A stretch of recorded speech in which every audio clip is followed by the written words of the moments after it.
संसद का शीतकालीन सत्र लगातार जारी है। बुधवार को आईएमआईएम के सांसद असदुद्दीन ओवैसी ने एसआईआर पर चर्चा के दौरान अपने विचार रखे। उन्होंने चुनाव आयोग पर आरोप लगाया कि ये संसद द्वारा बनाए गए नियमों का पालन नहीं कर रहे हैं। ओवैसी ने लोकसभा में मुस्लिम समुदाय को और साथ ही उन्होंने कहा कि लोकसभा में जो मुस्लिम सांसदों को कम संख्या पर चिंता व्यक्त करते हुए सवाल उठाया कि यदि मुस्लिम बहुल्य क्षेत्र वायनाड में गैर मुस्लिम प्रतिनिधि चुने जा सकते हैं तो रायबरेली, अमेठी और इटावा जैसे निर्वाचन क्षेत्र में मुस्लिम प्रतिनिधि क्यों नहीं चुना जा सकता। उन्होंने BR अम्बेडकर के विचारों का हवाला देते हुए कहा कि राजनीतिक शक्ति सामाजिक प्रगति की कुंजी है और अल्पसंख्यकों का संसद में प्रतिनिधित्व सुनिश्चित होना चाहिए। असदुद्दीन ओवैसी ने यह भी कहा है कि देश में केवल 4% मुसलमान हैं और सत्तारूढ़ पार्टी में कोई मुस्लिम सदस्य नहीं है।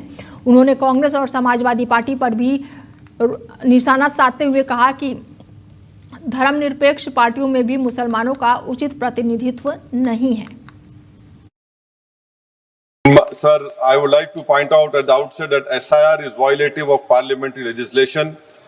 It violates the powers prescribed by Parliament. It's contrary to the judgment of Supreme Court, a 3 judges judgment of Lal Babu Hussain, and it is a malified exercise of power to selectively disenfranchise on the basis of religion. Sir, Election Commission of India cannot be bigger than Supreme Court and Parliament of India, sir.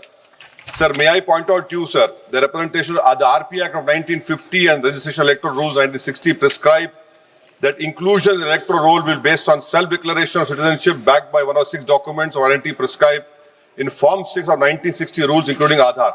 Now, this is an act which was passed in Parliament, sir.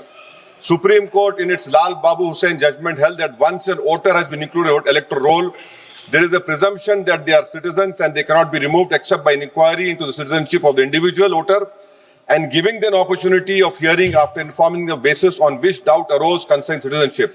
What is happening now is that the Election Commission is putting the burden of proof on the voter. It is completely in violation of the Representative People Act 1950, Electoral Rules of 1960 passed by this House and the Supreme Court judgment of Lal Babu Hussain, sir. Sir, I would like to point out at the outset that SIR is violating